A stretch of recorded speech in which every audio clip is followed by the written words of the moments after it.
Om Swastiastu. Assalamualaikum warahmatullahi wabarakatuh. Salam nama budaya, salam sejahtera untuk kita semua. Baik, kami dari kelompok 3 kelas D akan mempresentasikan mengenai vaksin dan sterilisasi farmasi veteriner. Next.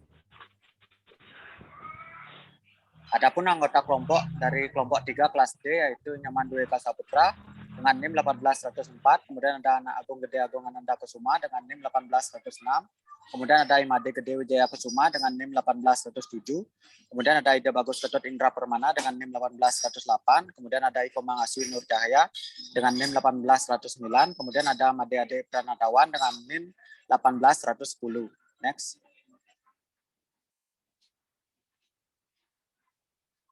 Baik, yang pertama ada vaksin. Next.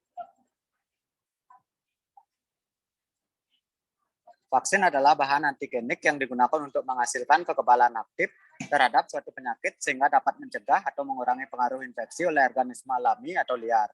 Vaksin dapat berupa galur virus atau bakteri yang telah dilemahkan sehingga tidak menimbulkan penyakit. Vaksin dapat juga berupa organisme mati atau hasil-hasil pemurniannya berupa protein, peptida, partikel serupa virus, dan sebagainya. Next. Adapun tujuan pemberian vaksin yaitu berupa imunisasi yang merupakan upaya yang dilakukan untuk memberikan kekebalan pada hewan dengan memasukkan vaksin ke dalam tubuh agar tubuh membuat zat antibodi untuk mencegah terjadinya penyakit tertentu. Next. Yang berikutnya penyimpanan vaksin. Menurut pedoman cara distribusi obat yang baik tahun 2012, prosedur penyimpanan produk rantai dingin vaksin harus dipastikan disimpan dalam ruangan dengan suhu terjaga atau cool room atau chiller dengan suhu 2 derajat Celcius sampai dengan 8 derajat Celcius. Atau dengan freezer atau room dengan derajat minus 25 derajat Celcius sampai dengan 15 derajat Celcius.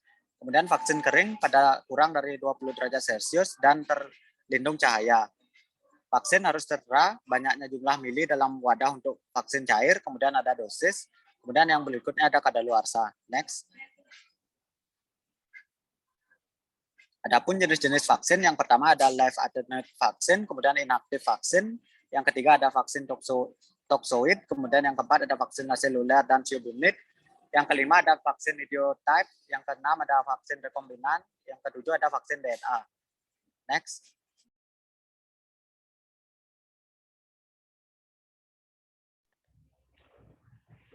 Baik, yang selanjutnya merupakan attenuated vaksin, yang merupakan vaksin hidup yang terbuat dari virus, yang mana telah dianunciasikan dengan cara fase berseri pada biakan sel tertentu atau telur ayam berembrio. Dalam proses ini, akumulasi dari mutasi umumnya menyebabkan hilangnya virulensi virus secara progresif bagi inang aslinya.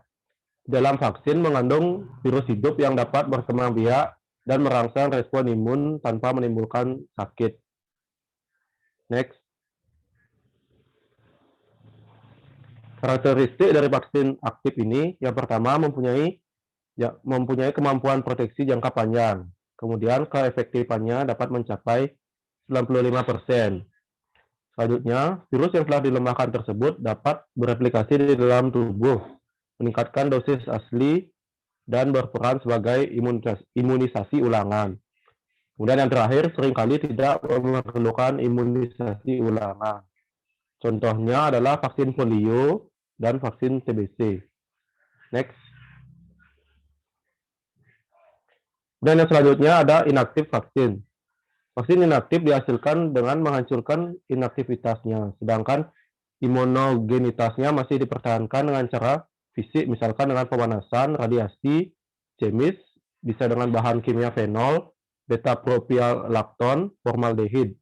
Dengan perlakuan ini, virus menjadi inaktif tetapi imunogenitasnya masih ada. Contoh vaksinnya adalah vaksin influenza dan vaksin rabies. Next.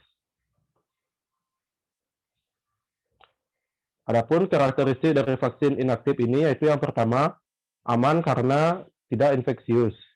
Kemudian yang kedua, diperlunya diberikan dosis ulangan guna untuk menimbulkan respon antibodi. Kemudian yang ketiga, memakai mikroba yang sudah dibunuh dengan formalin atau fenol. Next.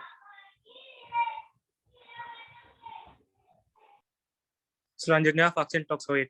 Vaksin yang dibuat dengan toksin atau racun yang sudah tidak berbahaya lagi, namun masih dapat merangsang respon imun melawan toksin tersebut.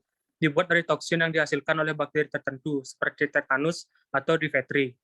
Vaksin toksoid yang sangat aman, sebab tidak dapat menyebabkan penyakit yang dapat dicegah oleh vaksin ini, dan tidak ada kemungkinan berubah menjadi virulen. Contohnya toksoid tetanus. Next. Yang kemudian ada vaksin aseluler dan subunit. Vaksin yang dibuat dengan menggunakan hanya sebagian dari virus atau bakteri. Vaksin aseluler dan subunit tidak bereplikasi dalam inang, tidak patogen dan lebih aman penggunaan adjuvan. Contoh hepatitis dan Haemophilus influenza tipe B atau HIV dibuat dengan cara ini. Next.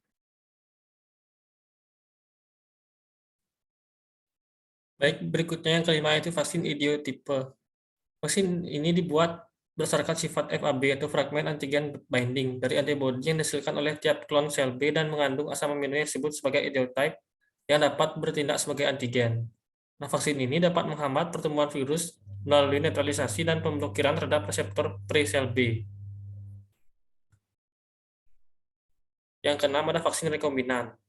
Vaksin rekombinan ini sedikit mirip dengan vaksin subunit yang telah disebutkan tadi, di mana hanya sebagian dari potongan DNA virus yang digunakan dan dikembangkan dengan menggabungkan DNA organisme lain seperti ragi atau jamur melalui teknologi rekayasa genetika.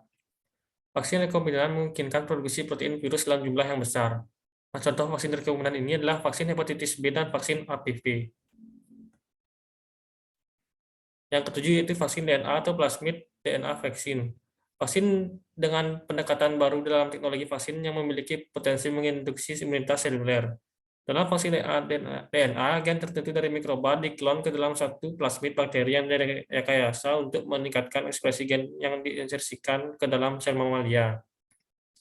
Setelah disuntikkan, DNA plasmid akan menetap dalam nukleus sebagai episom, tidak berintegrasi ke dalam DNA sel atau kromosom, dan selanjutnya mensintesis antigen yang dikodenya. Nah, hasil akhir penelitian pada binatang percobaan menunjukkan bahwa vaksin DNA, itu baik virus maupun bakteri, merangsang respon humoral dan seluler yang cukup kuat, sedangkan penelitian klinis pada manusia saat ini sedang dilakukan.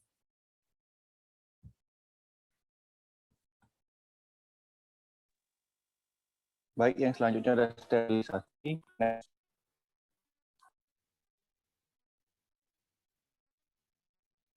Sterilisasi dapat didefinisikan sebagai setiap proses yang efektif membunuh atau menghilangkan agen menular seperti jamur, bakteri, virus, dan prion dari permukaan, peralatan, makanan, obat-obatan, atau media kultur biologis. Next.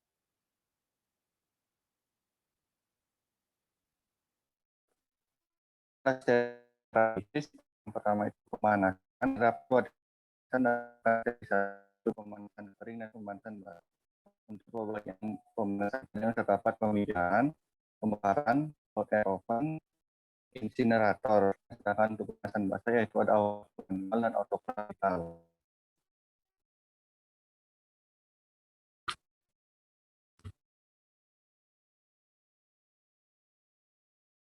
Baik, pemijaran yaitu menggunakan alat biasanya di atas api bunsen, kemudian pembakaran dilakukan untuk alat-alat dari bahan logam atau kaca dengan cara dilewatkan di atas api bunsen, namun tidak sangat membakar.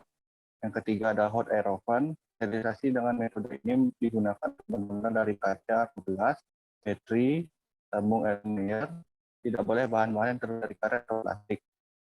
Dan selanjutnya insinerator itu bahan-bahan infeksius seperti jarum bekas suntikan yang ditampung dalam safety box biohazard, darah, dilakukan sterilisasi dengan menggunakan insinerator. Next.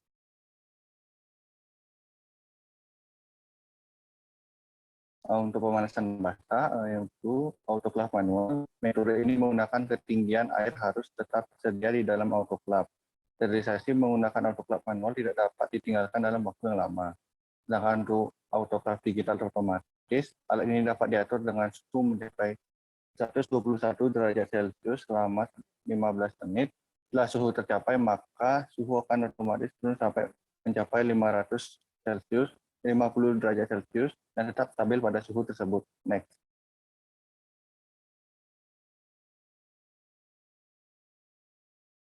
Yang kedua, radiasi. Radiasi ionisasi digunakan untuk mensterilkan alat-alat berupa bahan plastik seperti kateter, plastik fluid injeksi, atau sarung tangan sebelum digunakan. Contoh radiasi ionisasi adalah metode pada penggunaan microwave, yaitu dengan menggunakan panjang gelombang pendek dan sinar gamma high energy. Yang ketiga, filtrasi. Metode ini digunakan untuk sterilisasi bahan-bahan yang sensitif terhadap panas seperti radioisotop dan kimia toksik. Yang bagian A, filtrasi berupa cairan dengan melewati larutan membran selulosa, asetat atau selulosa nitrat.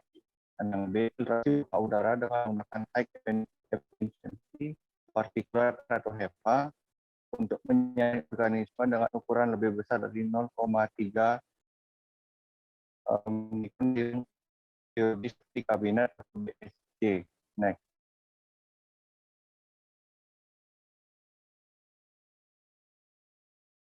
Yang kedua, sterilisasi secara kimia. Yang pertama, uap formaldehid atau hidrogen peroksida digunakan untuk sterilisasi filter HEPA pada BSC. Yang kedua, glutaraldehid bersifat sporosidial, yaitu membunuh spora bakteri dalam waktu 3-10 jam pada peralatan medis karena tidak merusak lensa, karet, dan logam. Contohnya adalah alat untuk bronkoskopi. Next.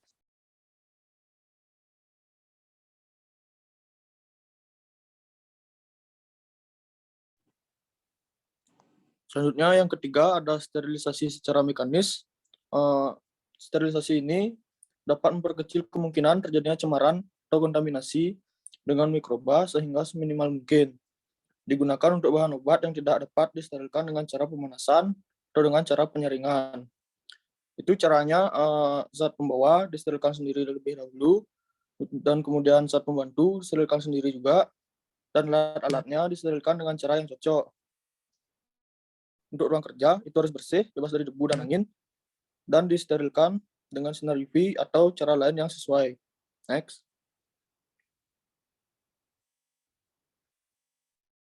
Kemudian yang keempat, ada sterilisasi secara aseptis. Metode pembuatan produk steril penggunaan saringan dengan filter khusus untuk bahan obat steril atau bahan baku steril yang diformulasikan dan diisikan ke dalam kontainer steril dalam lingkungan terkontrol. Suplai udara, material, peralatan, dan tugas telah terkontrol sedemikian rupa. Proses demikian dipilih bila obat atau bahan obat yang dapat diproduksi tidak tahan panas.